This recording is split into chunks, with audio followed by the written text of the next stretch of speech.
up on the damage meters when it comes to single target, some multi-target, and things like that. I mean, it's warranted, but I think for just us regular day-to-days, normies and things like that, and not, min-maxing and rating at a mythic level, like, this is going to be better for the mythic level type of rating, but whatever. It is what it is. It's nice to see.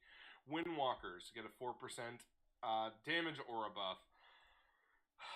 Man, Windwalker is still slapping in AoE in Mythic Plus. They're still really, really solid. I know the nerf to Bone Dust Brew hurt them a lot, but they're not doing bad damage at all. Their single target was still a little lacking, but with the last round of buffs, were pretty good. But whatever, 4% is 4%. Let's let them do more damage. Does not hurt. Outlaw Rogue. All damage is increased by 3%. This is a joke. Outlaw is in not a great place right now. I have played with some really good Outlaw Rogues that can absolutely pump out some great numbers, for sure. But I don't think 3% is enough, but is what it is. Arms Warrior gets a 4% damage increase. They've really been shadowed by Fury Warrior at higher end play with tier set double legendaries and all that fun stuff. So I guess it's just a really nice thing to have. And also, I think this one also applies to PvP, so that's going to be fun. Affliction Warlock, all damage and abilities increased by 4%. Man, they gutted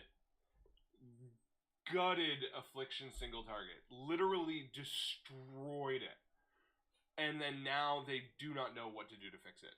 A damage or their single target is absolutely abysmal, and the only thing that saves them is the Seeds of Corruption spam in AoE. But Destruction is so strong in AoE right now. Demonology is strong in AoE and in single target in Mythic Plus, especially when you add the buff. They've got so much Tyrant up, it's ridiculous that there's almost no point in playing Affliction right now. And I love the spec. I really do. But that's just, man, 4%. I don't think it's enough, but whatever. They need more targeted single target buffs. That's what they need, is targeted single target buffs. But whatever. Then we get to Blood Death Knight. This is the nerf. So, the first Eidolon Soulsteel, the 2-piece set bonus, Heartstrike will now increase the duration of Dancing Rune Weapon by 0.33 seconds, which was 0.5. So, we're going to talk about this nerf through having the 4-piece. Because having the 4-piece gives you a second Dancing Rune Weapon whenever you Heartstrike, you and both of your weapons, your rune weapons, would Heartstrike, increasing the duration of Dancing Rune Weapons by 1.5 seconds. This now effectively makes it a 1 second extension. I don't like this at all. I was mad when I read it. I am not happy now that I'm drinking my morning coffee and thinking about this again. Blood Death Knight has not been in a great spot all expansion, number one. It has not. It has been good. It's been fun. It's been survivable. It's been more than playable, absolutely for sure. But they have never been strong. And they are now strong. Very, very strong. To the point where, the last 2 weeks in the MDI has been really a Blood DK meta. That's what we've seen. Because for the first time in MDI and Shadowlands, you're bringing a tank on the merits and the strength of the tank. Not, I'm giving a 5% damage amp to my buff, to my party, with Prot Warrior attack power, or I'm allowing my magic users to deal 5% more damage through Chaos Brand, aka VDH. That was the reason you were bringing those tanks to the MDI. At no point were you bringing MDI tanks based on the strength of the tank itself. And now that we finally have a tank that stands out and they're bringing it based on the merits of its abilities and its class and its own strengths, they nerf it. And this is a hefty nerf. Losing 0.5 a second of Dancing Rune Weapon is going to severely cut down on the uptime of that ability, where in keys myself, I have been having an absolute blast playing with Blood Death Knight, to the point where I've even been thinking of swapping to BDK for key pushing because I'm about to start key pushing. I'm starting the time 15 with all my tanks now. VDH was the last one that needed just a time of 15. It was actually my first one. So for all of you Vengeance Demon Hunters lovers out there, the guides are going to be coming. I'm going to be talking. You're going to be getting more Vengeance Demon Hunter content, because boy did I have fun with Vengeance in that key. But I haven't played it enough to be able to comment on it or talk about it enough. You know what I mean? So let's get back to this. So losing it's a 33% damage nerf to the extension of Dancing Rune Weapon, which is going to severely hinder the uptime on Dancing Rune Weapon and what you can do with it. I think this is a bad target. This here, and the fallout to this here is the reason we have these aura buffs here. Because if they target a nerf, if they target a nerf or whatever, and it's something that's specifically targeted and they mess it up, there's going to be a lot of angry people, and this is why we get these types of aura buffs versus these types of targeted nerfs, because this is just bad. I don't like this at all.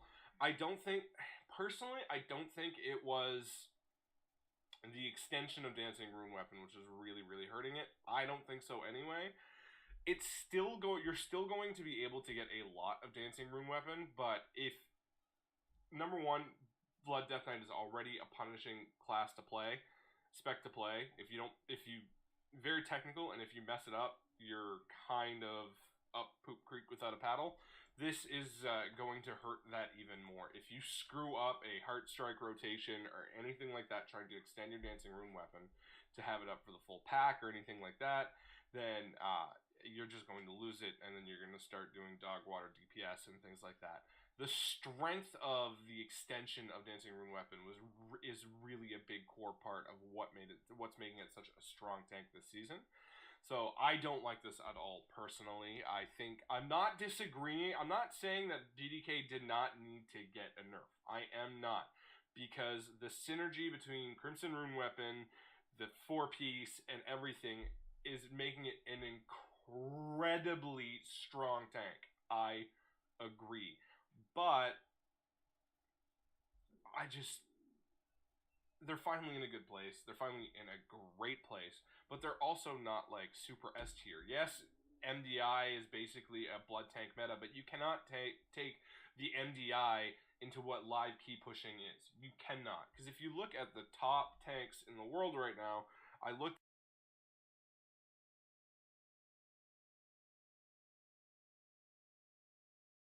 You really do not want to play that.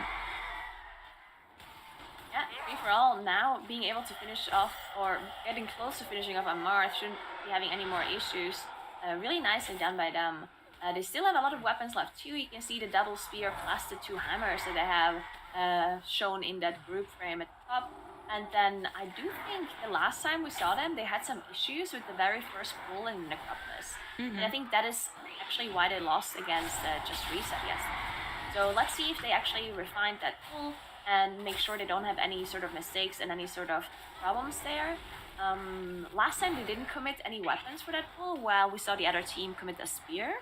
So maybe that is something that they adapted, maybe using an extra weapon, or maybe doing a little bit of a smaller pull, or just cleaner in general. Let's take a look at what Free For All is doing. Yeah, and it looks we're setting up everything here, gonna pull the left side, but as far as I could tell, the right side is not included in this. So it's gonna be all of the left packs, including the spare parts here, and we haven't used any of the weapons yet. Our tank is looking pretty fine so far. Raz is doing some AoE as well in this pack here. But yeah, that is not something I'm worrying about, to be honest. I think this pack looks clean. Yeah, looks really nice. Really only had to use that orb, that Goliath orb, right? Yeah. Which is not that nice for bosses anyway. So they don't need to save that for any boss fights at all. So that is really good. Only committing that and still executing this full properly. No issues for them at all like they had yesterday. So really nice adaptation again by Free For All. It's cool to see that they adapted some things from yesterday, improved on the mistakes they made yesterday, and just have a faster, cleaner run so far. Of course, there's still things that can go wrong. But Don't Boomba jinx Boomba, it. yeah, but Boomba Boomba, of course, with the issues that they had earlier, also lost quite a bit of time, as they're now also engaging a Marth on their side. Yeah, they're trying to pull off this big pull here, but it's giving them a lot of trouble. Looks like their Warlock's gonna go down, same for the Priest. So this is maybe another try at that boss. I'm not sure they can recover it somehow with healer and DPS down, and no battle rest is available for another 45 seconds. But Free For All has finished the first pack, now gonna go for the second one, playing a little bit slower here as no cooldowns were ready. And we're taking care of the crafter in the background, now playing the relics together with the the crafter came out. I don't think, was that intended? Are we using it Yeah, here? so you're only mind controlling it to start the next assistance from spawning, right? Because in this Necropolis, usually the way this works is that you have to finish every mob that is there at the start when you get there. And once you killed every single mob, then the next assistants are spawning, and then you have to kill those, and then the next mobs are spawning again. It's like this kind of event that you need to finish off before you can move on.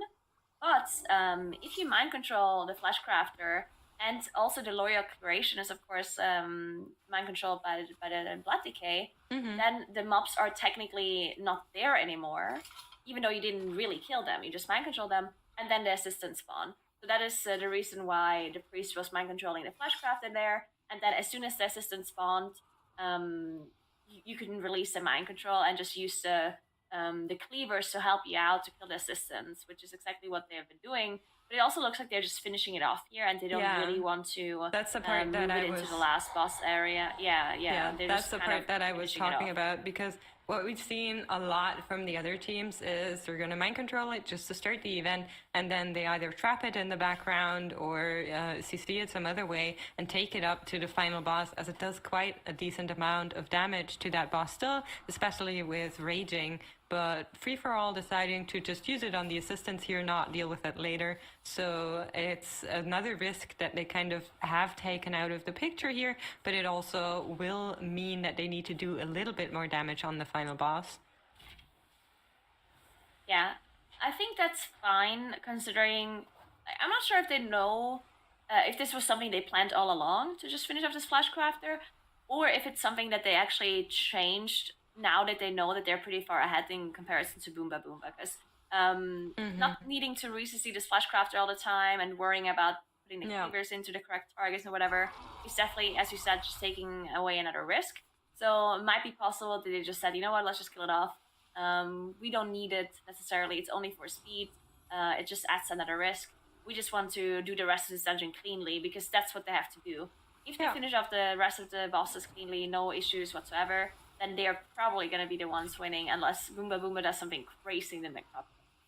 Yeah, I mean, let's see what happens. Right now they're using Bloodlust on a Marth, and it looks like it's going a little bit better this time around. No extra adds are in that boss fight down there, and Amarth is losing quite a decent amount of HP, but Free For All is nearly finished with the pre-event and can pull the third boss soon enough.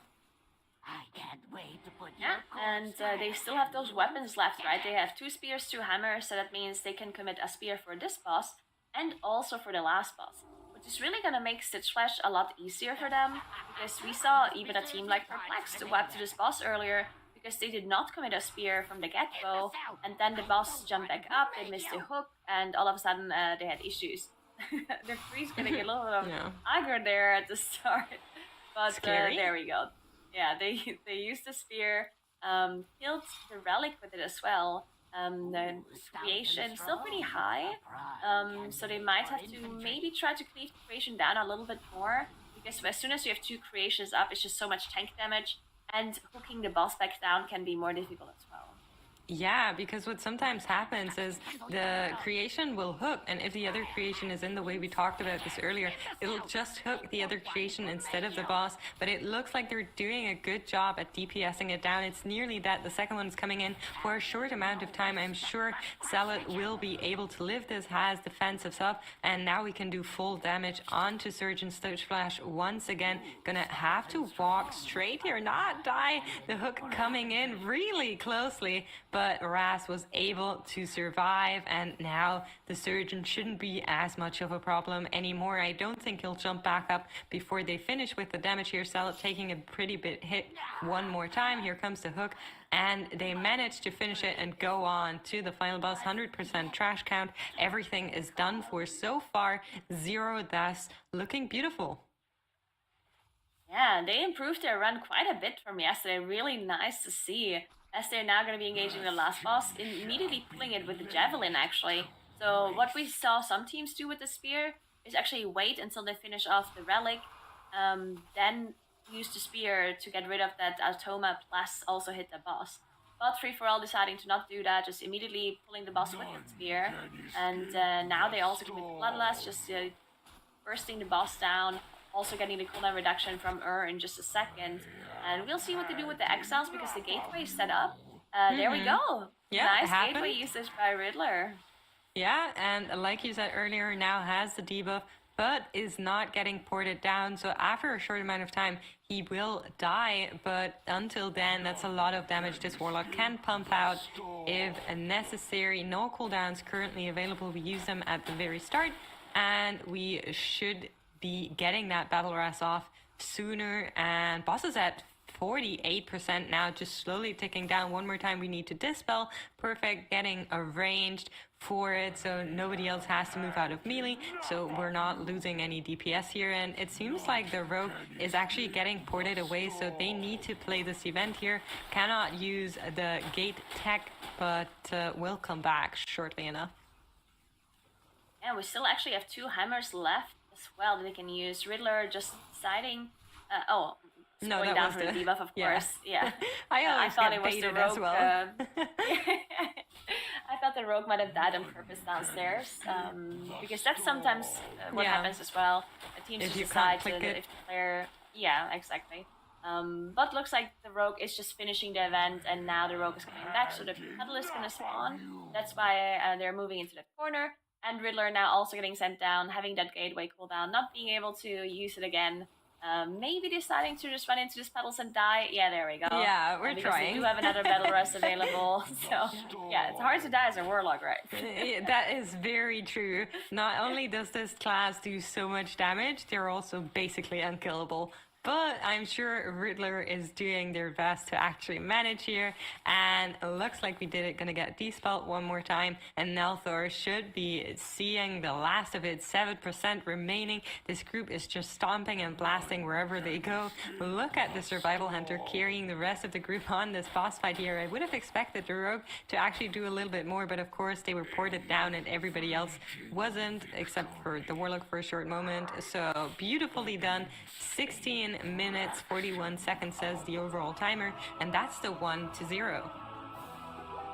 That's right. So a victory there, and that was really quick too, because when Free For All beat that Necrotic Wake, I believe they were only about 4 to 5 seconds behind where Perplexed was in their run.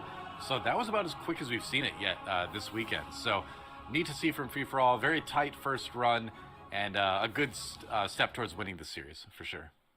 Yeah, unbelievably clean pathing from Free For All as well. You know, yesterday they played this map in their series against Dismissed, and they lost, but they would have won with this time. They would have actually won, and they could have been in the upper bracket off of runs like this against Dismissed. So Free For All have really stepped it up today. Really impressive to see out of them again. 0 deaths aside from 2 intentional Warlock deaths on the last boss fight, which don't count IMO.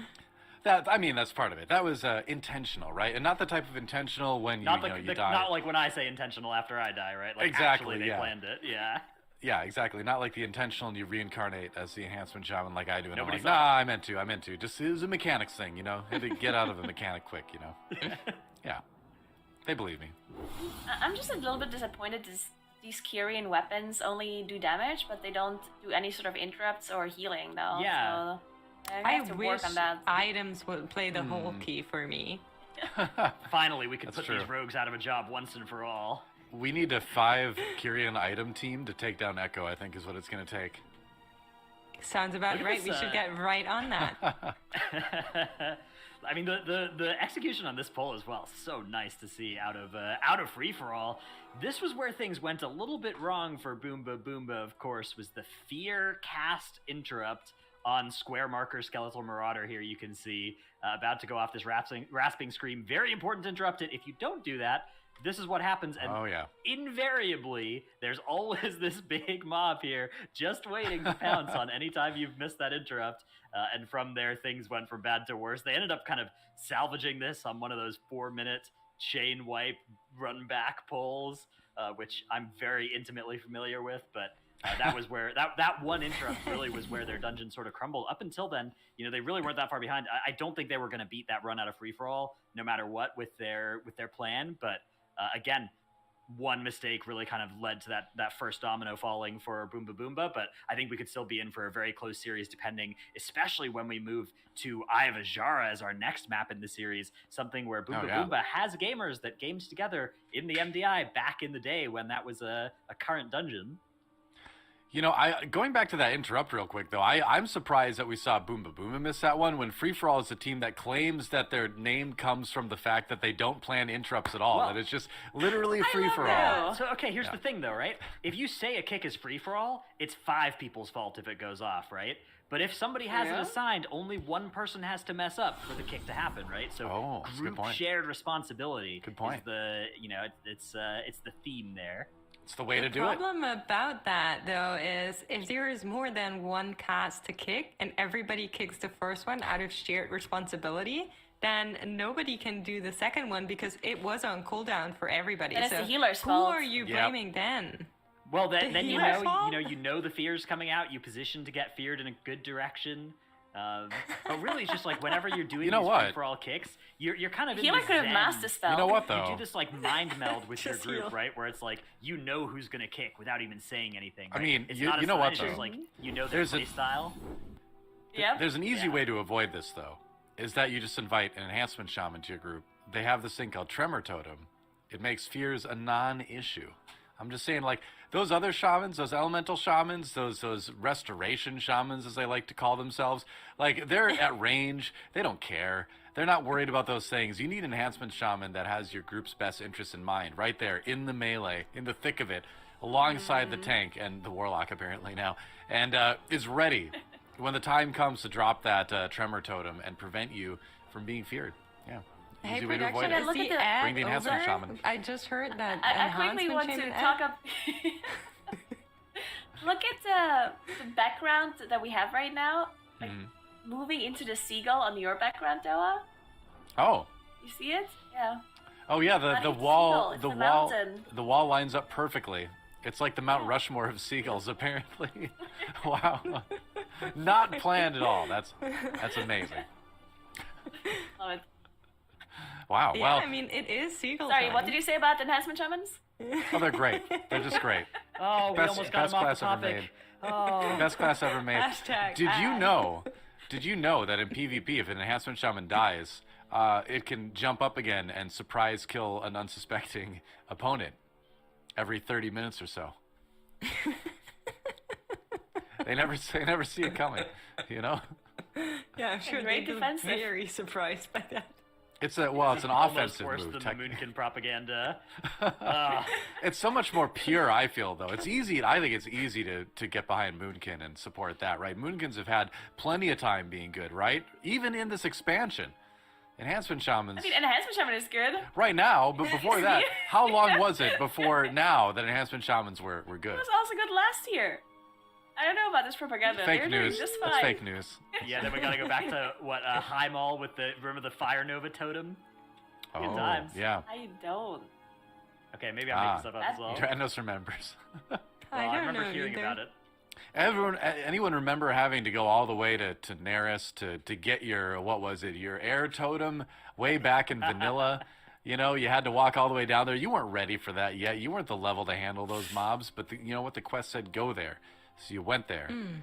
You got it, no matter what. No matter how many death skips you had to do to, like, death taxi your way over there, you know? Seagull. You got it, yep. But yep, we got Eye of Ashara coming up next, obviously. It's going to be a good dungeon. Should be fun. Bursting does make you slow down a little bit, though. Even though it is 21, you know, are we going to see just every, you know, I mean, you have your Mass Dispel cooldown, obviously, like we talked about earlier. But when that's not up, like, do you just You have pull dwarf as smaller? well. You got to pull smaller, yeah. You're dwarf, So- yeah, that's true. You have like a pretty good way of I think that if you're making pulls and you scale them back because of the bursting affix in a dungeon like this, you're gonna lose because I think you just gotta go for it, and you have enough tools to deal with the affix.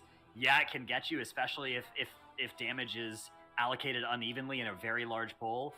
Bursting deaths certainly can happen. It adds some lethality to the dungeon, but it's not the kind of affix that you are allowed to slow down for. Another interesting affix is the Infernal affix too, which in Eye of Ashara, it's only ever 3 bosses, so 2 of the bosses aren't going to have Infernal beacons before them, and 3 of them are, and they spawn these mini bosses that when they are you're fighting them, they also spawn Infernals, and when you kill an Infernal, it makes a swirly, and when you soak the swirly, you start pulsing for AoE damage and extra damage taken to enemies. So it's actually really powerful to potentially set up for a really big pull or to nuke a boss unbelievably quickly. So I'm curious to see, especially on this lower key level, right, 21, relative to the other dungeons in our tournament, how much these teams are able to like take these Infernal mini bosses into dangerous boss pulls, dangerous trash pulls, or maybe both. Why not Yeah. both? Yeah. Let's do it. Boom Boom Boom versus I'm Free For All. super excited. It's gonna be a really, really fun key and a throwback to everybody that played in Legion. For me, this dungeon was always connected to pain and tears as I was trying to heal, Yeah. and no one cared about healers at all. So I'm happy to see Some these don't. teams do it Yeah, not much differently, to say. hopefully. I was going to say, yeah. Ouch! Okay, I'll see myself Why out. you're not It's healing alright. anymore, right? That's true. I wish I was, though. Now you don't care about healers either. I was running Holy Priest during Legion when it was terrible, so seeing Holy Priest and Legion keys just makes me feel differently. Whoa. Oh, boy. No Holy Priest. Well, there's one in this one, though. We got a Shaman, too, though, as we get things started. Yeah, so we do see the rest of Shaman from Free For All here, and 2 Havoc Demon Hunters, one of them going down immediately as they gather up this first pull on Boomba Boomba side, unfortunately. But thankfully the respawn is right there. It's literally just started a dungeon, so they can come back and use that AoE stun to make sure that the team can survive. And now all of the bursting is going to come out in just a second. Yeah, it's coming out for Free For All. Stove was really low there for a second. That clutch blur coming in, but being able to survive here. Of course, not running the priest, you don't have the master spell. We're actually going to take one of the turtles here going into this pack together with the crusher and 2 of the Reaver Oracle packs. That's actually a pretty big pull. Yeah, it certainly is. And one thing to note as well about the Shaman is that I think this is mainly a comfort thing, because not having the Master Spell for some of the bursting stacks can cost them, especially later on those Murloc pulls. And I do want to also say that they did already play the Resto Shaman in their time trials. They actually played it in streets. So they probably like playing the Shaman. It does provide a lot of damage with the Vesper Totem as well, of course. Ras is playing Kyrian there. But Boomba Boomba having more issues on their sides as their Warlock went down too. Yeah, I mean, like I said before, this dungeon might be 21, but it will feel like it's a lot higher. The scaling on these Legion dungeons sometimes is a little bit misleading because, of course, things are different now than they were back then. So Scary 21 for these teams here, and we are in the boss fight for Free Fall. I think out of all the bosses in the dungeons, the Warlord Parjesh is actually the one that I wouldn't worry too much about, but the Infernal Legion is showing free-for-all what it can actually do. Ras going down in the charge instantly gets back to life, but Setzo is also down, needs to get battle rest. We're still running the Bloodlust, but the team is just dying relentlessly. Riddler in the seat, Stove down, Ras also dying. There is not much we can do here. Salad is still in Hymir, but will eventually die. There is no coming back from this. They need to do this fight again. Yeah, so what happened there was one of the... this boss spawns ad waves. One of them is like a melee ad, a big ad, and then you have some casters as well. And the big ad casts something once in a while. I think it's called like Bellowing Roar or something. And if that goes off, it does a huge amount of AoE damage to their whole group. And they didn't interrupt it. It just went off. And it one-shot the Hunter and killed the... Just make sure that the whole group was on really, really low HP. And then it was super hard for Rest to actually recover, because Rest had to use Ankh to get back up because they had died themselves. And then they had to try to keep everyone alive with all of those bleed effects on everyone, plus the Legion invasion doing damage to everyone. So need to interrupt those casts from those shell breakers.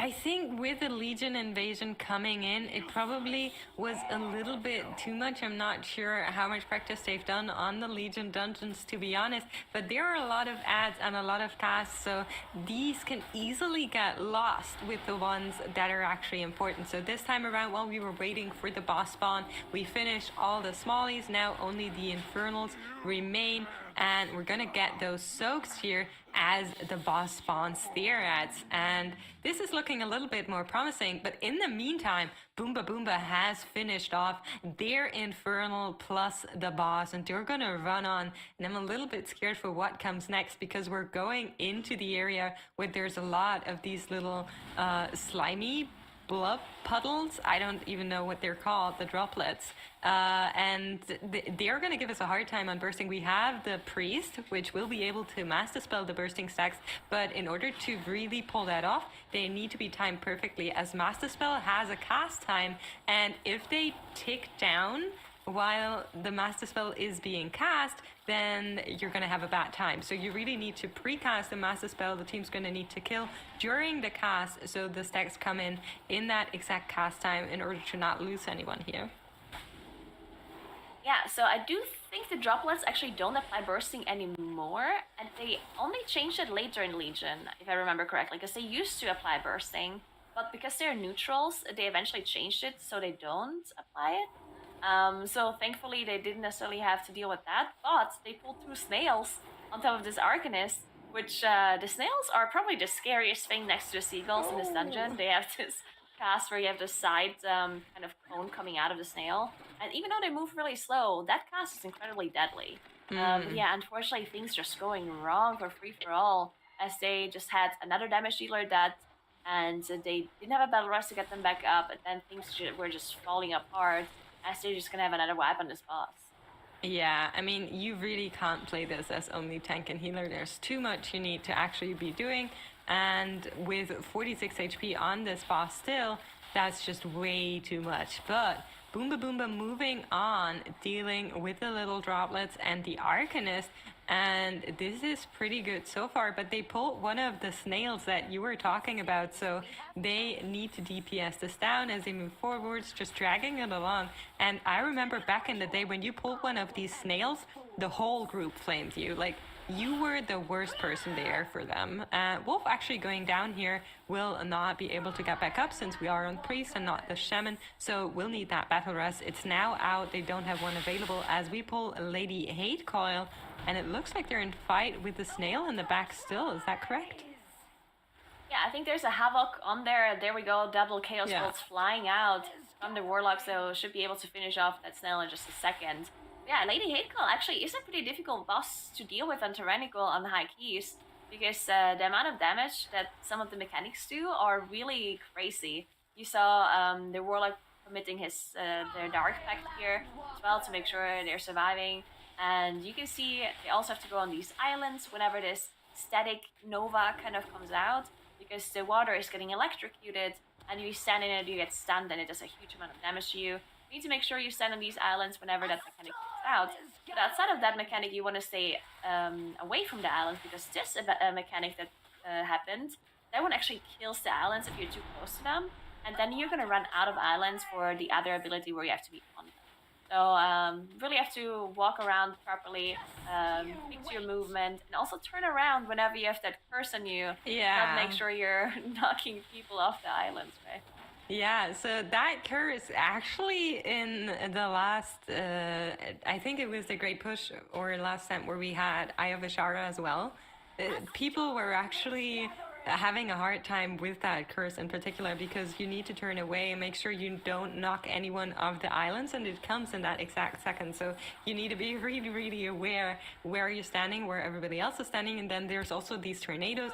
So there's just a high movement boss for you that you really need to watch out for and look at your feet. But Boomba Boomba is doing a fantastic job so far, just really playing to their strengths, and Lady Hatecoil is already on 15%. This is looking great, and I love seeing that Havoc Demon Hunter. I have to say, I've been hoping for more Havocs in the MDI. I know they're not in the greatest spot, but it's such a fun spec to play at the moment in Mythic Plus.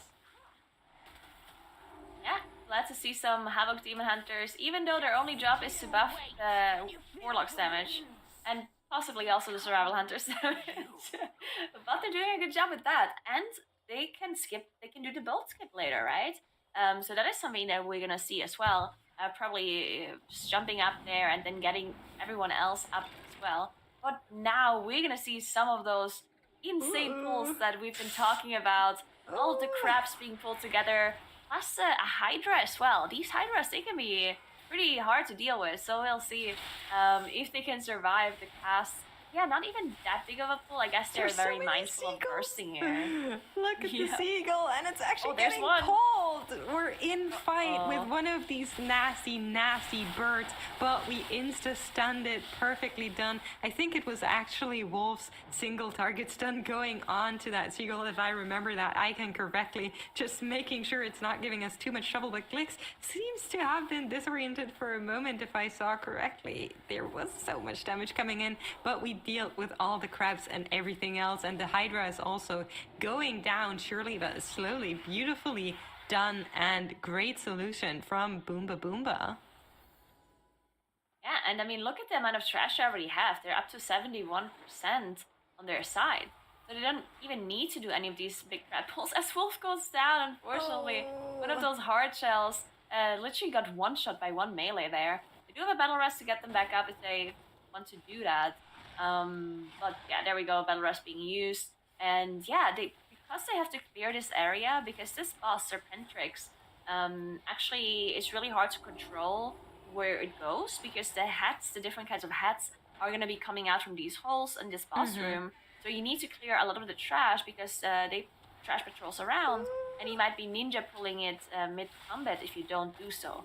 So they decide to not pull that many crabs, they just want to deal with this boss room, make sure it's clean of trash, and they're not going to be ninjaing anything during the boss. Yeah, and that's really what you want to be doing here. Do not take any chances with Legion tyrannical bosses.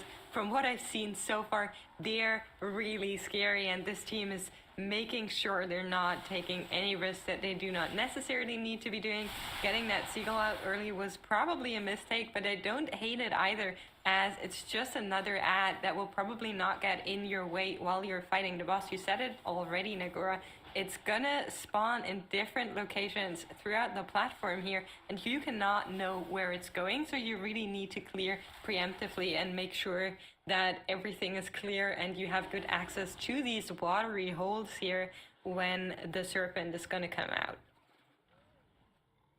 Yeah, so interestingly, they are actually just pulling some more mobs before they engage the boss, or they might actually just pull the crabs on top of the boss as well.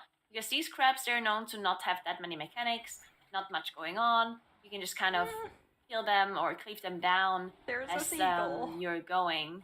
But there is a seagull in the way, and that seagull is scarier than the 20 crabs that Glix is tagging right now. So Glix was just waiting for that seagull to turn around. You could see it like happily walking to the rest of the group, stopping in his tracks, waiting for the seagull to disappear, as it's such an annoying Ed to pull onto here, but they managed to do just that, and now we're fighting Serpentrix, and this boss does this flailing where you get patches on the floor, then there's some more flailing where you don't have patches on the floor, and then there's also some debuffs that need to be dispelled. If I remember correctly, I haven't seen this dungeon in a little bit of time, but it's a lot of movement. As healer, you need to make sure you're positioned in a way where you have most of the group in range as they split up here now, and there's going to be 3 different heads of the Serpentrix being in this area. Beautifully overview here from our observers. We have the Blazing, the Arcane, and the normal Serpentrix, and we need to kill both the blue and the red one before we can continue fighting the other one. And they also have casts going off constantly as well, both of the Arcane head and the Fire head. So they split up the damage dealers to make sure they can get the interrupts on those heads, to make sure none of those casts are actually going off. Some of them can go off, but you don't want multiple of them to go off, because the Arcane one does have a stacking debuff. The more casts you let go through, the higher the buff kind of is on that head and the more damage it does. And then you also have the Blazing Nova from the Firehead, which just does AoE damage to everyone, which you kind of want to avoid as well. So really well done by Boomba Boomba, and you really see that they have the experience in this dungeon, right? Having competed in, or some of their members have competed in the MDI and BFA, and yeah, they just know how this dungeon works. And they also competed, I believe, in the TGP, where this dungeon was also part of.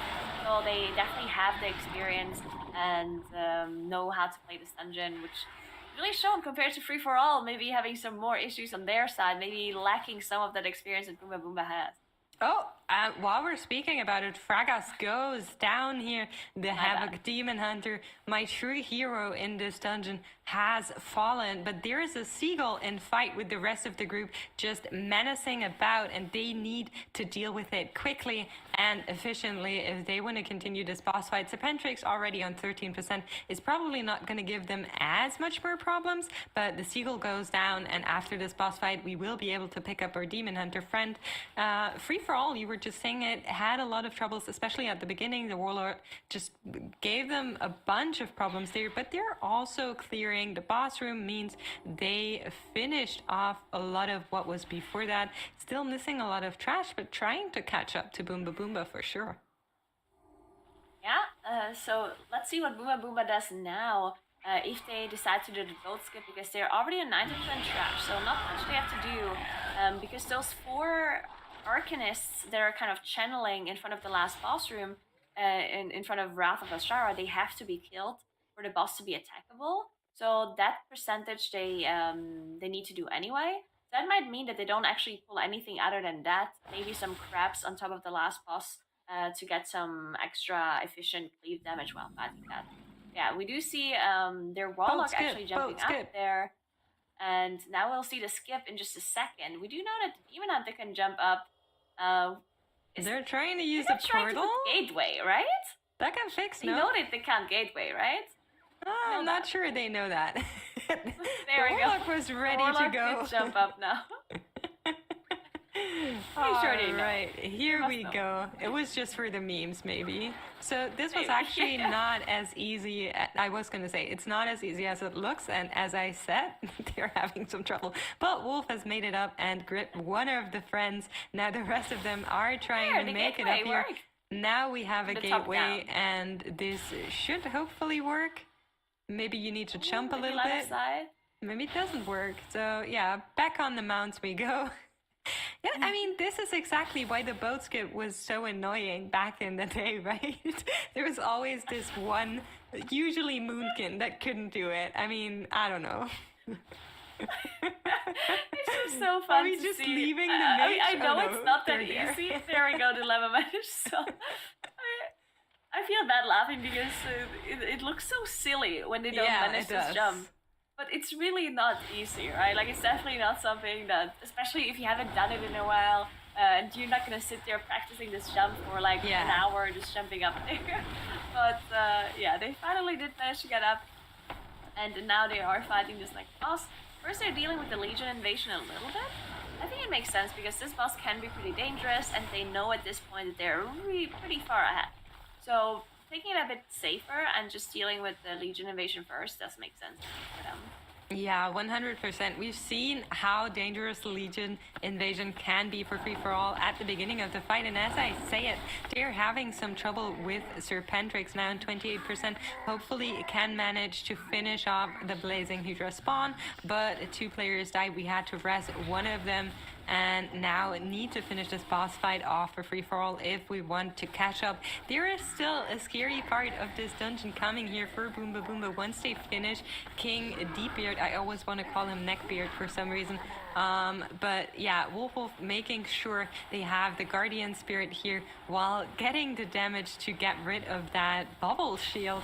And this is actually not as easy as it looks either. So you get a shield and you need to break it by taking damage, but if you take too much damage, you're dead. So it's really a kind of walk on the edge to see how much you can actually take. And if you haven't done this in a while or are not as familiar with the scaling on these dungeons, it's actually not as easy. And you see it again here. Wolf has the bubble, is going to walk around, make sure they get damaged, and slowly but surely the bubble runs out and we drop so low. That's exactly what I'm talking about. Yeah, because that bubble, the difficulty with the bubble is that the amount of damage you absorb with it, scales with the D level as well. But some of the things with this boss don't scale with the D level. For example, these swirlies that go around in a room, these like blue swirlies, they don't actually do that much damage at all. So if you have a really big bubble on you, oh no! Wolf actually tried to walk into the frontal there, I assume, to get rid of the bubble, but it was just too much damage, as you mentioned. Just got overkilled through that absorb shield, and their demons are going down too. They don't have Venomous available. The good part is, hopefully they can finish this off. we had the Holy Form up for still a little bit. Dilemma just used the ice block, so we're a little bit safer on HP bars, now getting the bubble, but I think before it runs out, we should be done with the boss fight here. If not, Dilemma is going to see the end of it. 2%. Clix will do this, finish it for sure. I have zero doubts in this team. They did it. They're going to pick up the Demon Hunter, going to pick up the Holy Priest, and now we're actually going to go into the part that I think is the scariest on this dungeon. Maybe not so much on Tyrannical, but maybe still. Like, either way, on Fortified or Tyrannical, this part is really scary, to be honest. You mean the Arcanists? Yeah, the Arcanists, and then also the boss together with the beacon. Like, there's so much going on, and we've seen so many wipes back in the TGP. Looks like they're starting with the right side Arcanist for some reason. Interesting. It might have something to do with them wanting to pull something else later on. It looked like Wolf... Oh, okay, it makes sense. Wolf did release because they don't actually have someone who can rest outside of combat, right? Yeah. There's no one who can do that rest, so Wolf... had to release and run all the way back, so the rest of the group just met their healer at that first Arcanist there on the right side. Now it all makes sense. As they're moving on now to the next Arcanist, they can be scary. You have to interrupt some caster that you have a caster roots you in place, which can be very annoying, especially when those waves come through. And then on top of that, you also have this big kind of swirly debuff around the player. It's a magic debuff that needs to be interrupted, otherwise it's going to go off 12 seconds later, and then you get stunned by it, and it does a lot of damage. So just get that dispel out.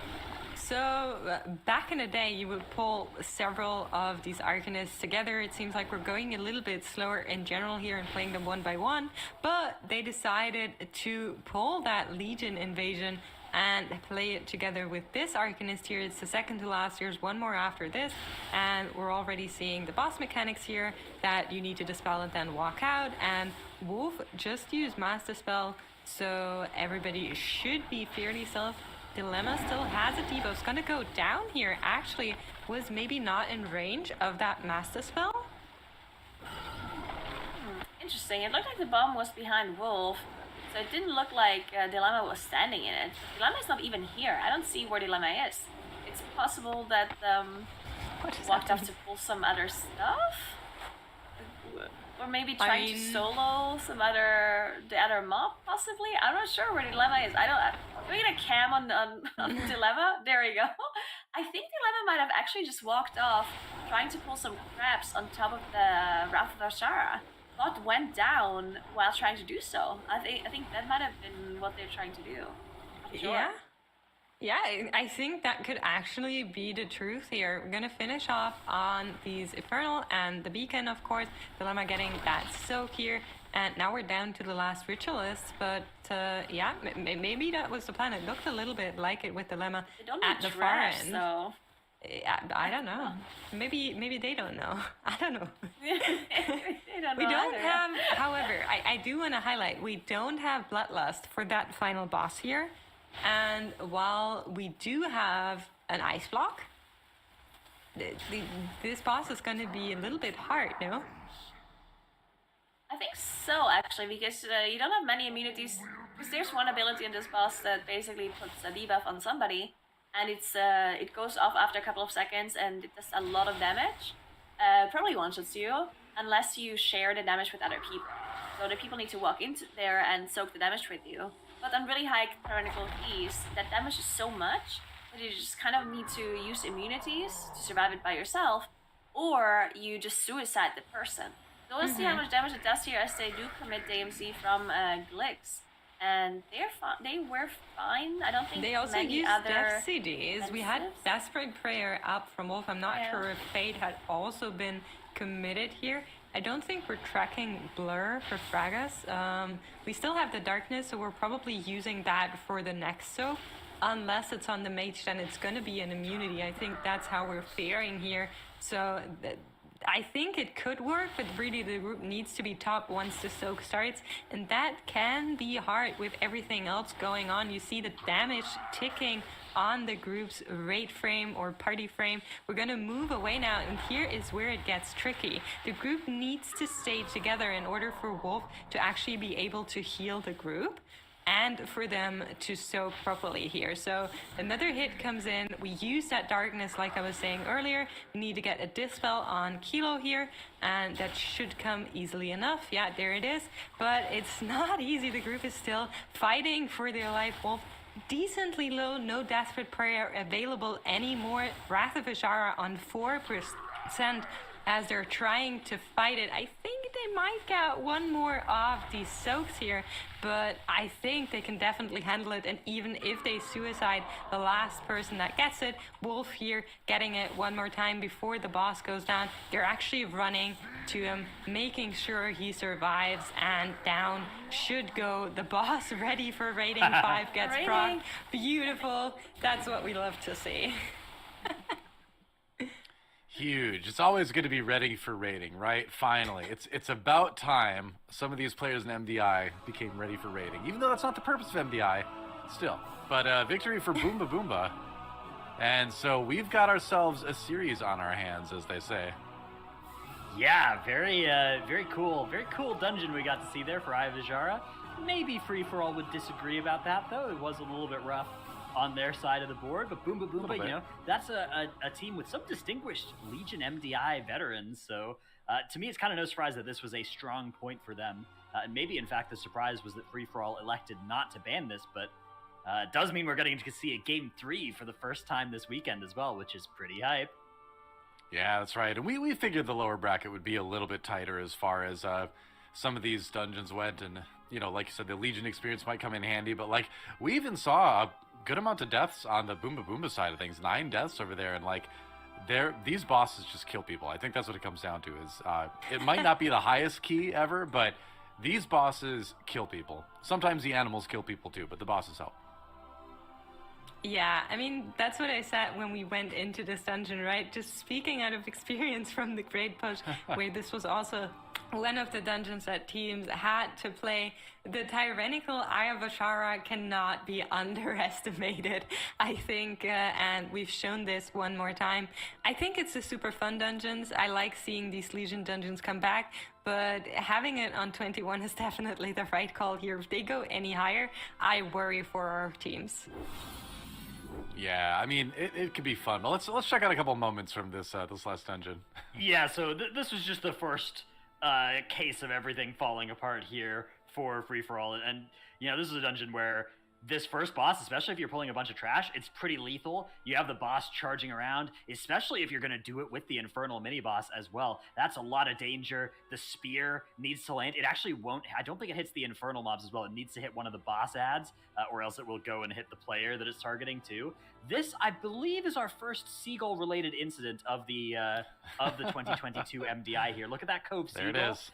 Glix getting threat on it here with those blood boils, right? Here it Cove comes. Seagull now is going and attacking Glix. Glix sort of trying to run away here, but unfortunately chose a Death Knight, so not able to do that very effectively. And you can see disoriented there. The boss immediately turns and just slaps Fragus down because Glix is disoriented by the Cove Seagull. So that was our first Seagull death. And then we were talking a little bit about how the boat skip was going to be set up. Turns out Havoc Demon Hunter is the best way to do this. And actually, with this group comp, only your Priest or the Warlock +1 needs to make it up, and you can get everybody else up. They didn't even do it this way, but once you have this up, what you can do is you can life grip the Warlock and then just summon the other two if you want. So they could have done that. They instead tried to believe in a gateway and then in people jumping, and that went a little bit awry. But there's actually Fair quite to a few them. different combinations of people that can make that jump onto the two-seater mount off of the Havoc that just make it work for them. Mm-hmm. Well, it's fun to see either way. But yeah, like you said, that means we're going to dungeon number 3, which is, what was it again? Oh, Sanguine Sanguine Depths, if I'm Wow. Okay. I don't think we've seen a Sanguine Depths yet this weekend, so this will be fun. It's Tyrannical. Oh boy, Tyrannical Bursting Volcanic. Okay, so it's just 23. this is the match do of wanna bursting add- apparently, and 23. That's right, Mix. This is going to be a difficult one. I'm afraid so. I don't know how everybody else is feeling, but Sanguine Depths, Tyrannical in a high key. Yeah. I'm getting my popcorn, honestly. I like it. I like it. You've got one. You've got, large numbers of, so, a lot of times you'll see big pulls in here around the lanterns, but it's really hard to do that with bursting, right? And then you've got the narrow corridors where Volcanic is usually kind of a non-FX a lot of times. In those confined spaces, it can become a little bit annoying from time to time. And then, yeah, of course, the bosses in this dungeon on Tyrannical, yeah, it's gonna be messy. Will it be messier than Ivazara? I'm not so sure, but it'll be. I was gonna say I'm not so Probably. sure, but it'll be a bit messy for sure. I don't know who's gonna win though. I feel like it could be anybody at this point. It's hard Or to tell. I not. think it may be Wow. I like free for all I as do well. think Yeah. it can go either way, Okay. but Free for All played so well in a necrotic way, and True. it kind of made sense that they're not going to do so well in the Eye of Ashara if they're like maybe a newer team. While Boomba Boomba had already played this before, they played MDI in BFA, had all of this experience, at least in some of their players, not on all of their players apparently.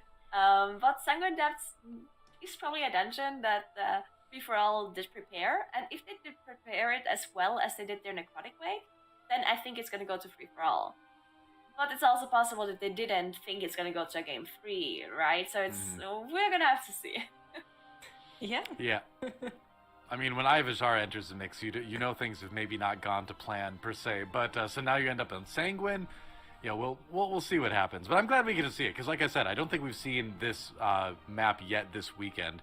So it'll be fun to see a couple teams try to tackle the FXs with it. I'm glad I don't have to, but I like watching teams try to struggle through it. That's fun.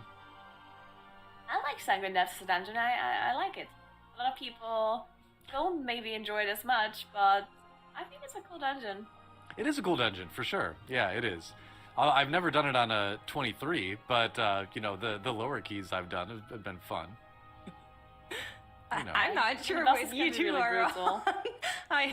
I really dislike Sanguine Depths, especially on Really? Tyrannical. Like- I think it's really, really tough. And on a +23, when you're trying to speed run it, right? Keep that in mind. We're not just trying to get through No Shame on our weekly Dratnos routes, but we really want to speed run this dungeon. So we need to shift gears and pull big and pull dangerously. And maybe pull some stuff into bosses as well. So we're going to commit cooldowns for ad packs, and then maybe they're not ready for bosses, depending on how we're routing. So this could go scarily. That's all I'm saying. It could be. I mean, and can you even pull big with bursting? Like, how big can you really go, compared to the usual? That's why How we play the big did Master you You Yeah. just Spell. ignore those affixes. those affixes don't exist. Volcanic bursting, I think, is the easiest combination of affixes that you can get in this dungeon. It's just as if it wasn't there. All right.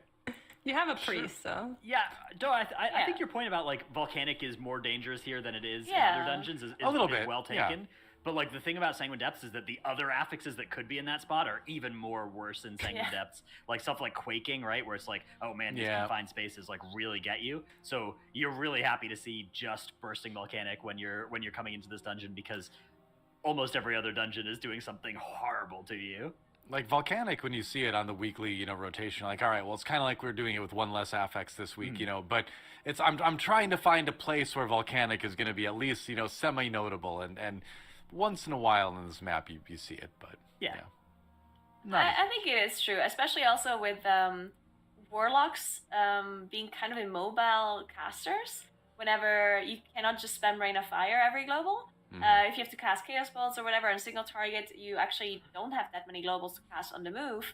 So there are some bosses where if a volcanic spawns under you and you already started casting your Chaos Bolt, and you might just have to move and interrupt your Chaos Bolt, or you just get hit by it and just say heal me. But yeah, it can be annoying for casters especially, and for on the lantern as you mentioned earlier. I think so. I think that's the biggest thing is like it seems like sometimes it'll be making it hard to get as much out of the lantern as you normally do in this dungeon, which can contribute to your speed in a big way, right? In a situation like this. So I think how teams manage that is going to be really interesting to keep an eye on.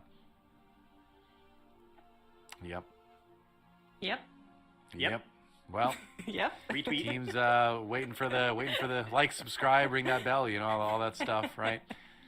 I don't know. I've been saying retweet to people recently as a sign of I agree, and it's 50-50. Some people get it. A lot of people have been confused. So, chat. I anybody wonder out there? why. Oh, there you go. That's Yeah. Oh yeah, there's the bell. Oh, we even have a graphic for that. Neat. All right. Our production has everything in mind, don't they? They do. Can we get the dot Yeah. dot dot on Dratos' name again, please? Oh yeah, I really like that. Well, after a traumatic Eye of Visara run, some teams need to take a little break. They need to take a moment to gather themselves, and I feel like that's what's happening right now. Here it is. There's a dot dot dot. Dratnos. That's how people feel when they see Dratnos, right? The dot dot dot. You append it onto the name mentally. Well, because Alright. that's why you always type like that, right? So Yeah. after every sentence, like dot dot dot, like as speech true. bubbles He going does that up. a lot. So yeah, he I'm always pretty cool, does. yeah. Got a Well, it's- unique style. You're right. Very unique. No one else does that. It just invites conversation, I suppose, right? It's like I'm saying what I'm saying, but am I really saying what I'm saying? Yeah. Really makes you think. You know what I'm saying? Mysterious.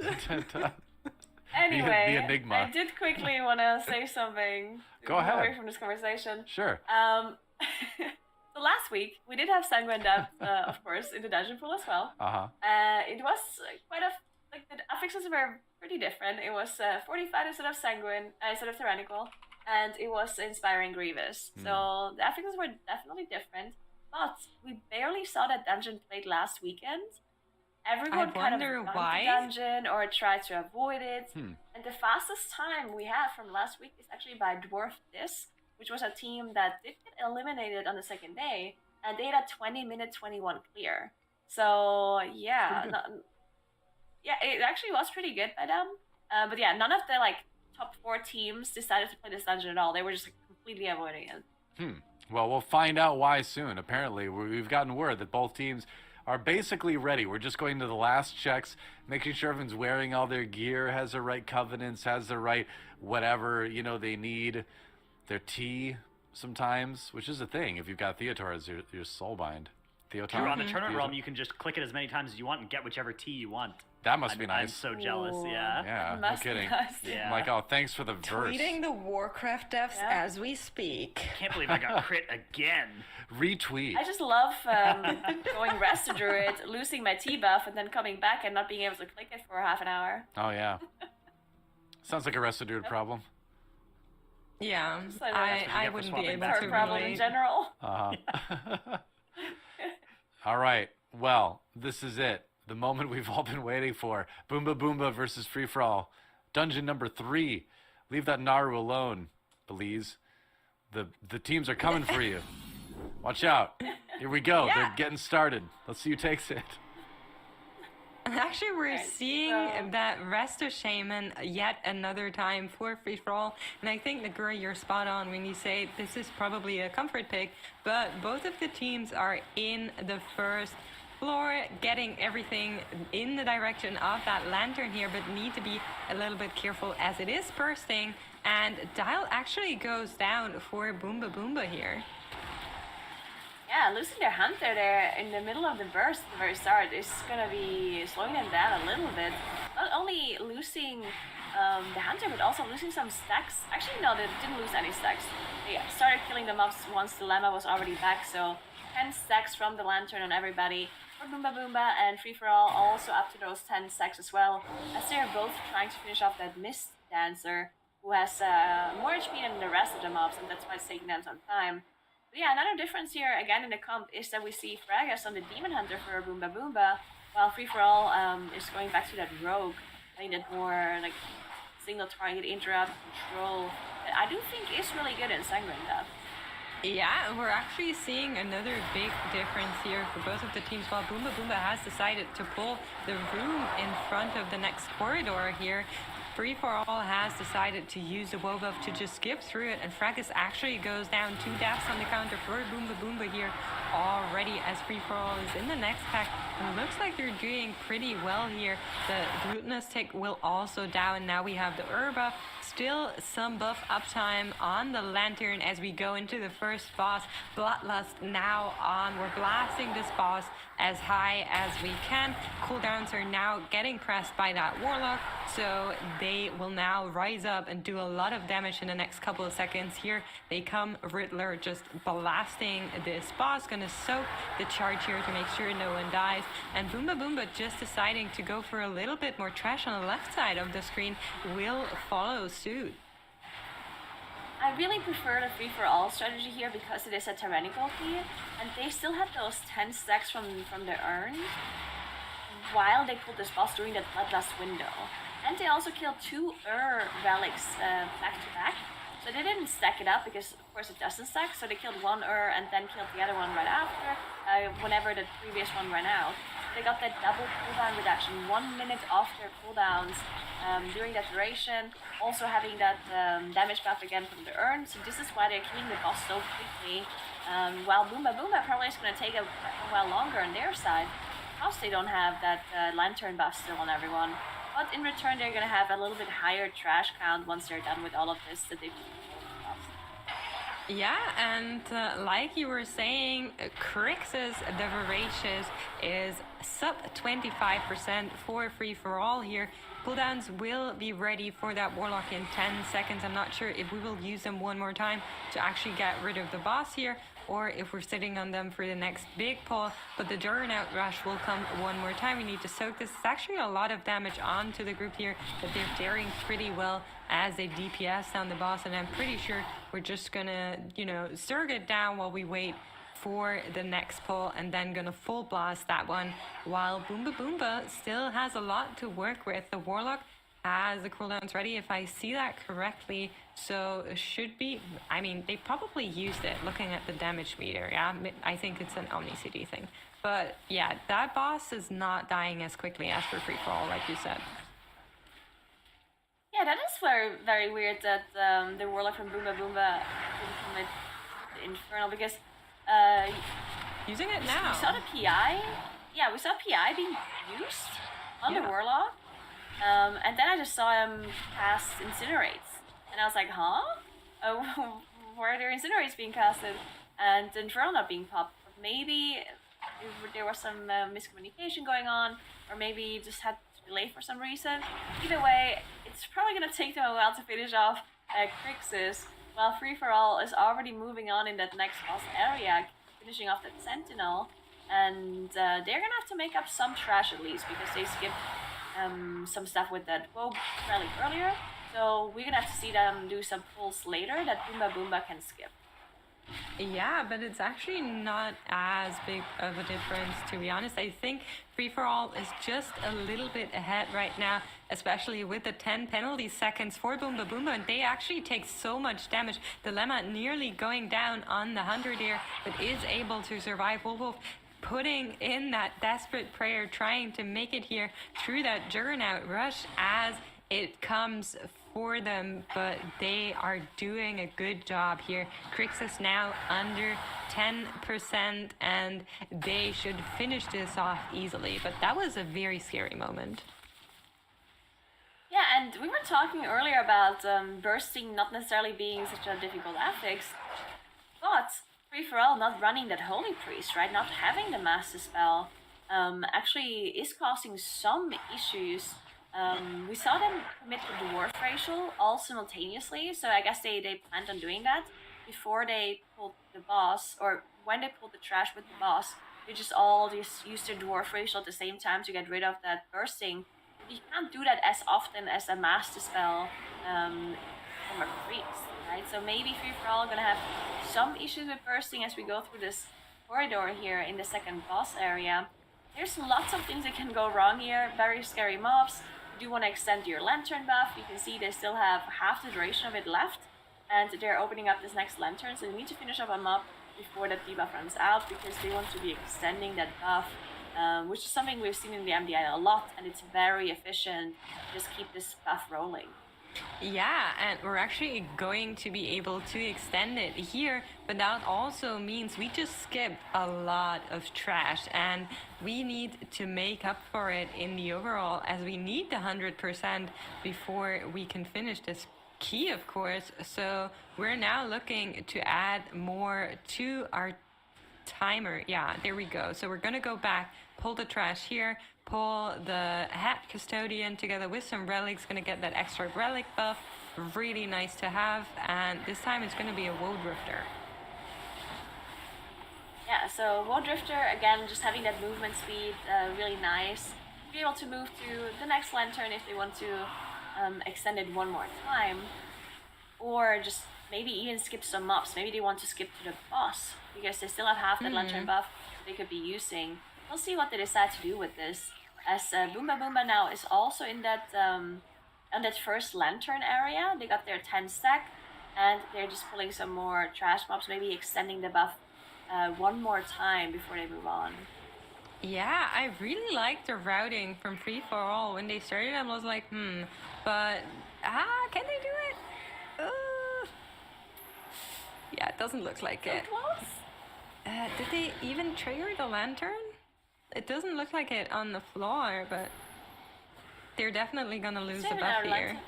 Oh, yeah, There is one on the right side behind the DPS meter, Oh, yeah, true. which it Still could might have be triggered, defeated, but possibly. don't they usually? Well, I don't know. So we definitely don't have the buff anymore. So while I really like the idea of them just going to the boss with Woe and using it for the boss fight, I think it wasn't really possible, because for the boss you need a little bit of space, and they haven't cleared that yet.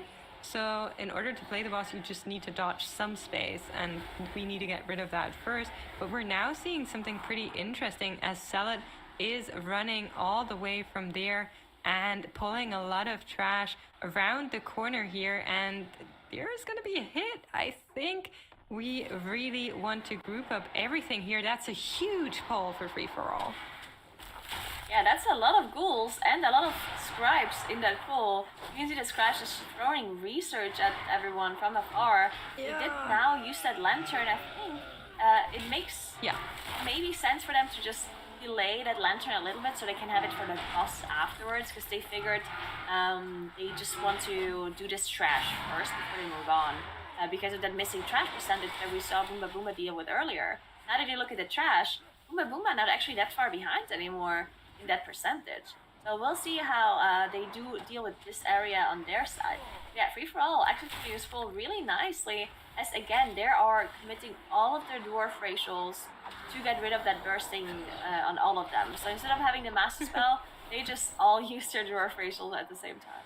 I really like it. This speaks for coordination and efficiency. So we don't need that priest Take that, Holy Priest. I'm a little bit sad because I like Holy Priest, but Raz showing us how it can be done without needing a priest here for those bursting stacks. And now with the 10 stack buff up from the Lantern, we're gonna pull Tarwol. We have an Relic in there. Need to use our Happy Feet to dodge around here. Gonna get that buff, and we can start blasting in a little bit. Warlock Tyrant is ready and can now come on up into this boss fight here. Maybe waiting for the app to spawn so we can delete both of them, but is gonna pull it here. Yeah, well, sometimes delaying the Infernal a little bit, I think makes sense for, you know, as you said, like maybe having more damage on this app, because that can be very dangerous, especially if it's overlapping with a Castigate cast. So then you have the app focusing AoE on everyone, and at the same time one person is getting focused by that single target Castigate kind of channel. There's just a lot of AoE damage as well if people are standing in it, and there's a lot of melee players, so it can be hard to deal with. But on the Hunter, just using Feign Death, sometimes a really good ability, it looks like. And there we go, they are about to finish off this boss, as Boomba Boomba is still just dealing with trash in this area. You can see they have that Lantern buff and just stacking it up further and further on their side. Yeah, and they're playing catch up with Free For All, to be honest. While they have a little bit of trash, Free For All is nearly through with Tarbold, and Tarbold being a Tyrannical 23 boss, this is a big skip ahead of Boomba Boomba, in my opinion. We're going to finish off Tarbold. The Warlock portal is already there, so we're actually, yeah, I was going to say, Ras, we're going to use it, no? But using it last second, gonna walk on over there, and I think there's a little bit more trash that we need to play here. Yeah, right, if you look at the percentage, Boomba Boomba is already up to 73%, and even more once they finish off this trash. Free For All is more than 10% behind at this point.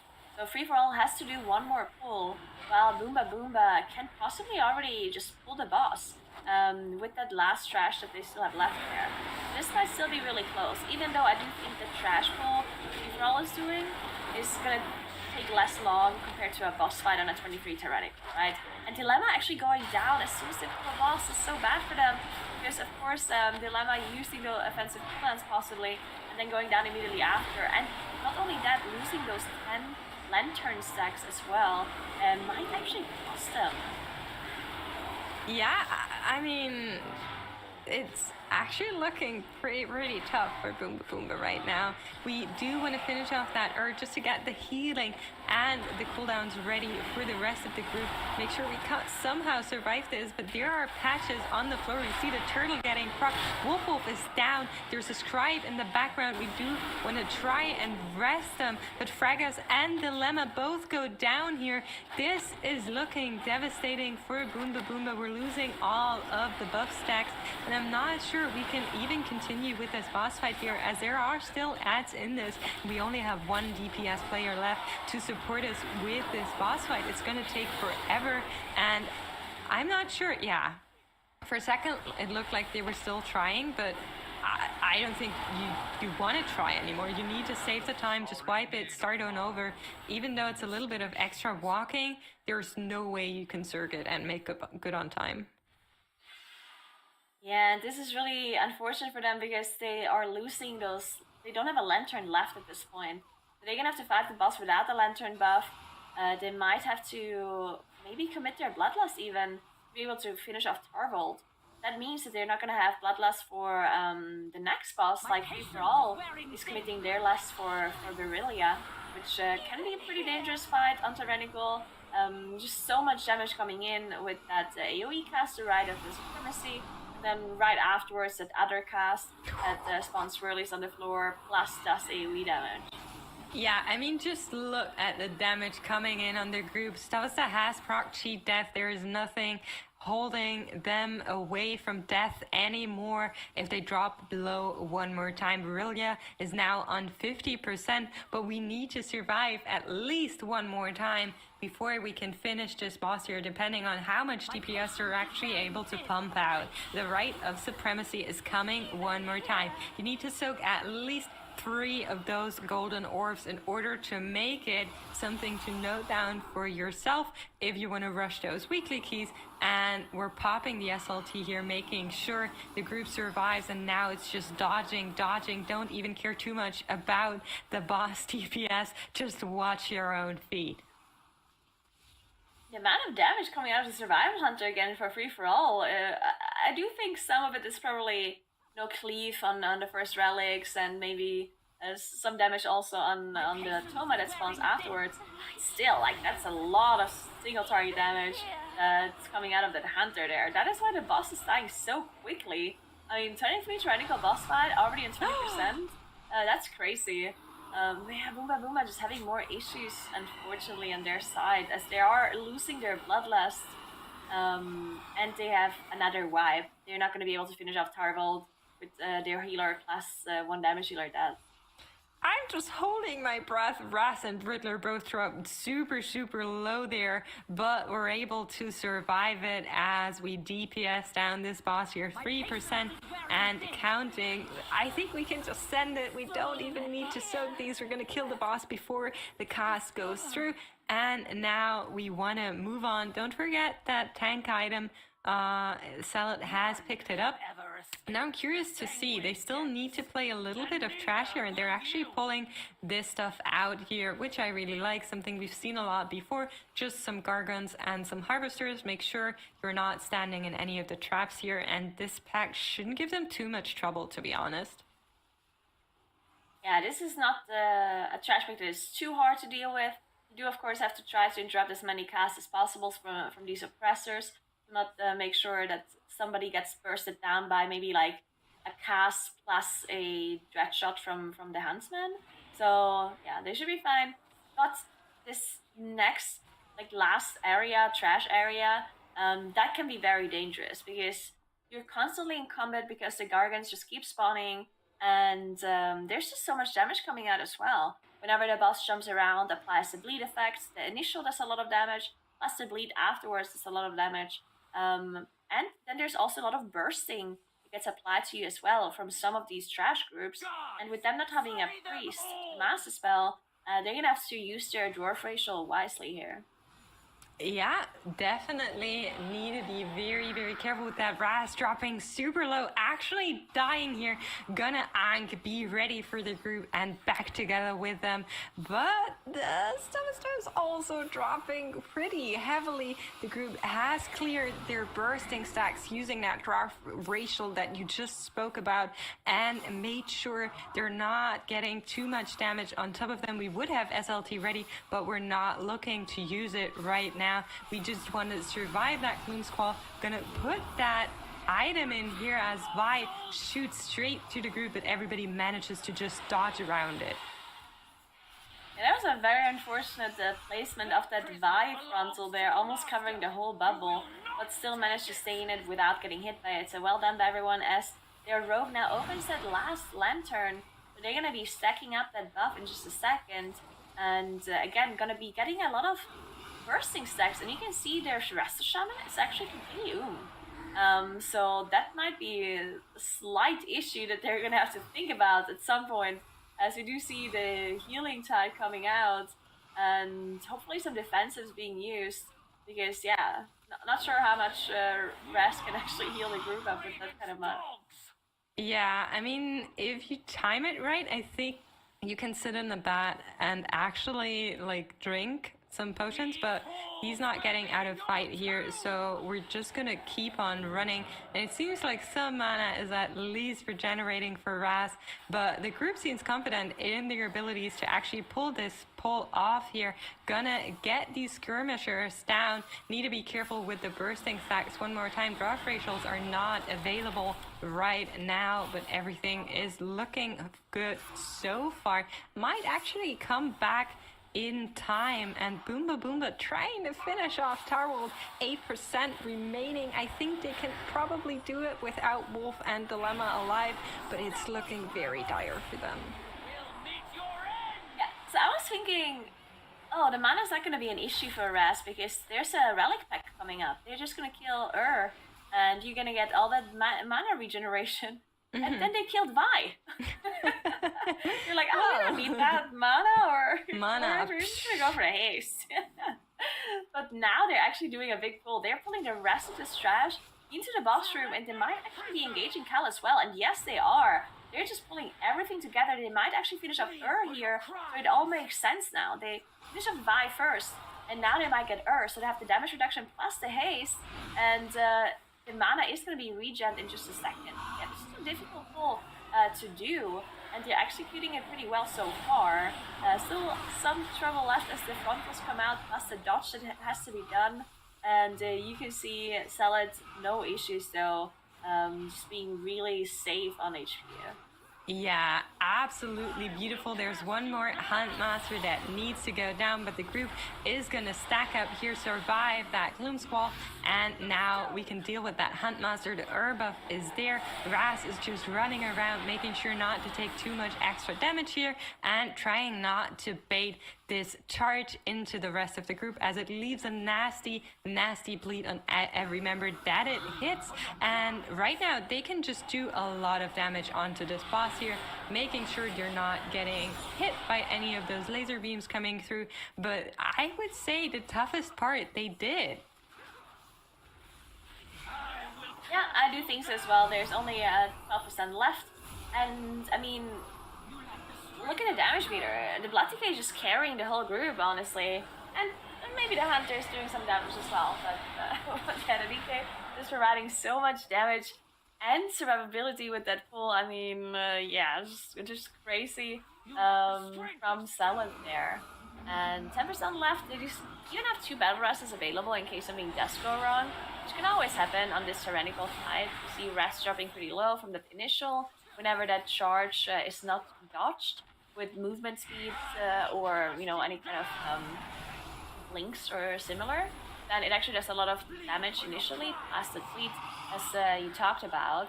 So they have to make sure to try and dodge it, and otherwise, yeah. There we go. Ras actually dodging it in just Ghost Wolf form. That's cool to see that he can. You're just fast enough in the wolf form to just outrun it. Yeah, I'm sure many shamans cannot relate with Ghost Wolf being fast for anything. But it will be enough here. Riddler actually taking a little bit of extra damage, but they're just DPSing it down. There is nothing that can take it away from them, and they're looking pretty happy going into this, what should be the last Gloom Squall. And yeah, I mean, beautiful 2-1 for free for all. That Eye of Vashara really made it look like Boomba Boomba gave them something to fight for, and we finally saw that Legion dungeon. I'm really happy for them. I agree. Free for all is actually performing really well for a first-time MDI team. We've seen lots of dungeons where they even adapted from yesterday to today. So they are really taking it seriously. They're really practicing, improving their routes from day to day. So it's so cool to see that they're advancing here. Unfortunately for Boomba Boomba, though, that means that they're going to be eliminated. But they put up a good fight, especially in that Eye of Ashara, so big shout out to them as well. Yeah, that's right. As we see Free For All take the victory, it's important to remember that Boomba Boomba, it takes a lot to make it this far, right? You got to get through the time trials. You got to be one of the best dungeon running squads in the world, basically, to get to this point. So even if you get knocked out in groups like this, you can still go home knowing like you are one of the best WoW squads on the planet, which is pretty huge. Yeah, and you get to take home a cool banner as well to show all your friends. So. Yeah, that's right. You can't forget about the banner. Yeah, so you can slam it down anytime. Slam it down. Anytime anybody makes a mistake in a key, you can be like, look, wasn't my fault. That's right. I own this banner. I got the banner. Must be on you guys. Yeah. That's right. There it is. That's the banner. That's the one we're talking about. Yeah, that's right. The encrypted banner of the Opportune. Yeah. Right there. You can take the Opportune. Scramble to pull the picture up when I randomly begin talking about it. That's right. You know, there is a last chance tournament coming up soon, which Boomba Boomba can try to qualify for the global finals through, and you at home can jump in some dungeons on the tournament realm with your friends and try to earn the banner as well. I think it takes like a couple 15s or something like that, so it's not that bad, it's like really. 2 15s to get one of these. It's not tough. So you too can get it, but when you use it in game in the live game, you'll see much cooler than someone who had just run a couple 15s on Tournament Realm. Yeah. So speaking of looking cool, one pull that looked pretty cool from from Free For All was this big pull with everybody line of sighting at the start, letting all the scribes come in, getting them all into grip range here for them to start this massive pull into all of their AoE cooldowns right on top of the lantern. It's actually pretty important to group these mobs up this tightly. The lanterns have a very small radius this patch. It was one of the nerfs to that lantern. So making sure that you actually get the mobs close enough, and then unfortunately your opener gets lobbed up by the volcanic, and then fighting all of these mobs in this area. This was a really, really big pull that got Free For All a lot of count. Meanwhile, obviously over on the side of Boomba Boomba, many things went wrong. This was sort of the first major disaster on their run here. You can see one of the culprits is that tornado coming in, the ad dying and spawning the puddle that grows and actually does a lot of damage if you're in it, and you still have this scribe pelting everybody with throw research. A lot of difficult things to deal with all at once kind of overlapping there, and that's one of the challenges anytime you're trying to pull stuff onto Executor Tarvald. That sort of thing can happen, but again, a lot of credit is owed to Free For All here, putting together clean runs in this dungeon and in Necrotic Wake. These are high tyrannical keys with volatile dungeons, volatile affixes, especially in that case of the Necrotic Wake, so huge congratulations to them taking this thing down. Very well deserved, and I can't wait to see if they're able to stay alive into Sunday. They do still have to play later today, though, to find out. Yeah, that's right. They will be playing against Just Reset in a bit. That is going to be, or no, maybe they're playing against, no, they do play against Just Reset. I'm looking at the bracket now, yeah. And that's going to be a difficult one for sure. I mean, both Just Reset and Dismiss coming down to the lower bracket is going to provide, I think, a pretty big challenge for whoever ends up meeting them, right? But we got to look ahead a little bit to Soundproof versus Frog Gang, which is going to be our next series. That's right. Here's our bracket just so you can see.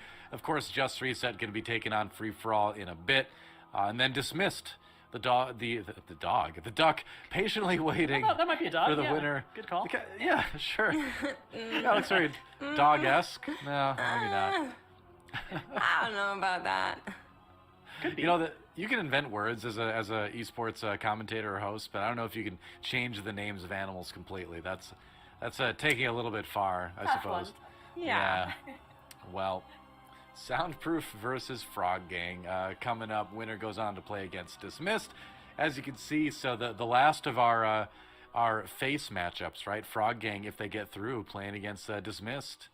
You know. True. Would it look so cool if Frog Gang would have won the first round? Mm-hmm. And we had all the faces at the top: Perplex versus Dismissed and Monka versus Frog Gang, right? Right. Oh, they just didn't live up to their standards. Face versus Object. I guess we still have a face matchup in the upper bracket with Perplex versus Monka. True. There is that, yeah. But we're not going to get there quite yet. So that's going to be tomorrow. Soundproof versus Frog Gang coming up next. Soundproof saying they wanted to be the opposite of Echo. But I don't think they meant that in a way where they get knocked out immediately. I think they probably wanted to get a little bit farther. Might be onto something here. Maybe. I don't want to make any assumptions here, but they got a good shot against Frog Gang. It should be a pretty good series. And anyone care to make any predictions? Any guesses? Makes Nagura? Yeah, I mean, I think after seeing Frog Gang yesterday, and the knowledge that they're all Pieces Raiders, they're pretty high tier Raiders, I feel like they should take it. If they don't take it, I'd be surprised. But the Soundproof is just a little bit of a mystery to me as well. They got a little bit stumped by Monka yesterday. I don't know what they up to today. Maybe they learned, maybe they adapted. Everything's possible. Everything and anything is possible. That is true. We're going to have to wait and see what happens, though. We're going to take a quick break, and when we're going to come back, our fourth match of the day, Soundproof versus Frog Gang. Don't miss it. MDI coming back in just a few.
Welcome back, everybody, to the Mythic Dungeon International. Doe here, along with Dradnos Tettles and Makes. And we do have Soundproof versus Frog Gang coming up next. But before we get there, this is a very special birthday we have to talk about. It's none other than Healing Stats' birthday. He's behind the scenes now, but you might remember him from back in the day, playing a little bit of Arena, doing a little bit of casting. But there you go, looking spiffy in his birthday hat. This is cute. +1. +1 healing stat. Ding. There you go.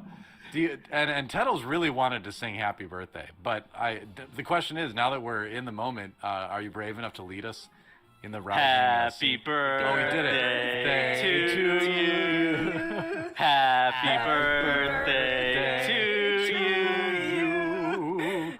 Happy birthday, dear Healing Stat. We're all off key. Happy birthday to you. It's perfect. It was perfect. Yeah, That please probably took a rehire couple me for years the- off his life, but yeah. Please rehire me for the next MDI, I beg. I need this thought- job so bad. I thought you were gonna say, please hire me as a clown to sing at children's birthdays too. Please But- don't. Oh my No. goodness gracious. We can all have our hopes and dreams. Can he recover from this? Let's see if he gets back up after this one. I mean, we're Happy gonna go birthday, to Healing Stat. Soundproof, so That went exactly as I that's thought it was good. gonna go. Dude, whenever anybody in my guild has a birthday, we get like all 20 of us will sing in a Discord channel, and we'll lower the quality because you can lower the quality in a sound channel, so we'll lower it to like 8 kilobytes per second. Very deep fried birthdays. Love it. That's awesome. That's great. And for the record, Tettles, I knew you're still hireable. Don't worry. For MDI, For I now. believe. As a clown. For now. Yeah. Well, I mean, if somebody's offering, I am looking for more employment.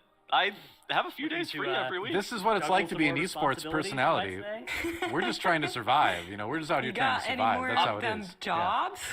I'm already a clown 3 days of the week. I could be a clown I for mean- 7. That's kind of fine. You remember the You start of already are a Ghostbusters clown for 2, seven. where even the Ghostbusters were having to do children's birthday parties. It's Not that old, sorry. it Unlike do be you like and now that Adrian. sometimes. Feeling sad. Well, it's not like the movie stopped existing after it was released. It still's out there. You can still watch it. Well, it was on VHS tapes, which my parents told me Yeah. about many years ago. It's on many streaming platforms these days too. I don't know which ones, but it's out What there. are those? Probably. It's like a website where you can go and watch things. Oh, like youtube.com/Warcraft. I'm there right now. Yeah, it's like Yeah, that. me too. Only much more Dude. expensive with less good content. Okay, yeah. Yeah, Fair. that's how I describe it basically. Yeah, retweet. Hashtag like. Yep. Oh, Healing Stat in chat just said, "Thank you all. Your singing was terrible, though." Wow. Well, that's kind of mean to say to people that just sang for you on the. We sang in front of thousands of people. What have you sacrificed? Yeah, this is messed up. This Yeah. is Wow. messed up. We tried I'm so so- hard. I'm so All hurt the hours now. of practice that we put in. Kringe? What does that mean? Yo, can we stop using Cringy? this? Can we please stop using this cast vocabulary card? I'm tired of this one. I mean, I'm just proud. Why my would you- name is still- Dude! No chill. No chill. Wow. I'm Well, safe. for now. Could always add another comma in there. Hasn't happened just yet, so There's always another day. Like tomorrow. Dab? What year is this? Literally, what year is this? Wow. What year was dabbing popular anyway? It was like it came and gone so fast. I can't even None I of don't them. think it was It was ever actually popular popular. in none of them. All right, we got our that's not- fans though. No Yeah. Eye of Azara in our map pool No. today, or in this series at least. Soundproof has decided that they want to avoid the fate of free for all in that dungeon. Gambit Ripperino. also out of the running. We've only seen that one when it's been the leading dungeon in a series. This time around, it's missed a Tyrannosaurus in that first spot from Camp Ban. So, curious to see which team's going to have the upper hand here. And then if this one, well, regardless of how this one goes, we also get Halls of Atonement. So, Yeah. Pretty cool if you like Halls of Atonement. I think Frog Gang I should mean, have a who pretty doesn't like Halls of Atonement in a Warlock meta? Like, this True. is the dungeon to send your Warlock into and say, send it. Just full blast it. Do everything you can to get rid of wild. every living creature here. And I love that. It's like reaping, true. but better. That is true. We're gonna see Mist though. Mist is gonna be fun. We saw Mist yesterday, didn't we? yes. We saw one. Yeah, we saw one. Monka won that one yesterday. Yeah, and they were able to phase the first boss really quickly in their run. Yeah. I'm interested to see like how Frog Gang does today. I really did feel like they could kind of upset some of the higher seeded teams because just like they are SK Pieces Raiders, and it's just like those players are they do very high amounts of DPS, and I think it's one of those things that like if they put a lot of time and practice into these dungeons, they could actually kind of have like a miracle run in the lower bracket. You know, now they did lose Theater of Pain. It was the first dungeon yesterday, so I believe that's their third one potentially in this one. So maybe if you're Frog Gang, you want to try to get it done in 2. But we will see. Yeah, the Theater of Pain for Frog Gang, it was a rough one for them because they had a clean run, but they just lost to Just Reset on a Just Reset wipe, but a faster plan. So Frog Gang's certainly hoping to avoid that here. Misatirna Scythe, though, getting underway. We do have mirror comps from both teams running the old classic standbys. All right. Blood DK, the Holy Priest, Hunter, the Warlock, rounded out with a Rogue. Let's see what they decide to start with. It's going to be a Shroud from both teams, so nobody is interested in a double Villager Echo pull here at the start. Yesterday we even saw some teams pulling those villagers, but I think on Sanguine it's just like the spike claws are so bad because if they accidentally get underneath the villager or even any of the other trash, it can just become a problem so fast. So you have to have basically perfect play on both ends if you're going to be doing that pull. So I think that Soundproof and Frog Gang both electing to skip those pulls is really smart from them. Mind Soothe really big here. One of the best parts about having a priest actually in a lot of dungeons is Mind Soothe, but here it really facilitates this pull as well. You get to bring these Bow Breakers back into pull without having all of these mobs already in combat. Group them up, get a nice AoE going, and the important thing is to make sure those melee mobs, whenever they have that buff, where every successful auto attack kills them, want to make sure that they're CC'd or kited during that debuff. Both teams here. It looks like Soundproof actually getting a slightly better job of the little Drust ads dealt with, but maybe more damage landing on those Bow Breakers for Frog Gang. Frog Gang's health, though, getting rather dangerous here. Oh my gosh, their blood DK was looking dangerously low. So more often than not, if you see a blood DK hit 20% HP, it's not that bad. But for Frog Gang, their healer has gone down. You do see their Warlock is sitting inside of the turtle.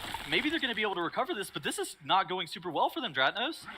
Yeah, Frog Gang definitely need to pick this one up here. They're going to have to commit a battle res at this point as well because they don't have any slow reses, right? They don't have any out of combat reses except for on their healer. So the battle res does get spent here.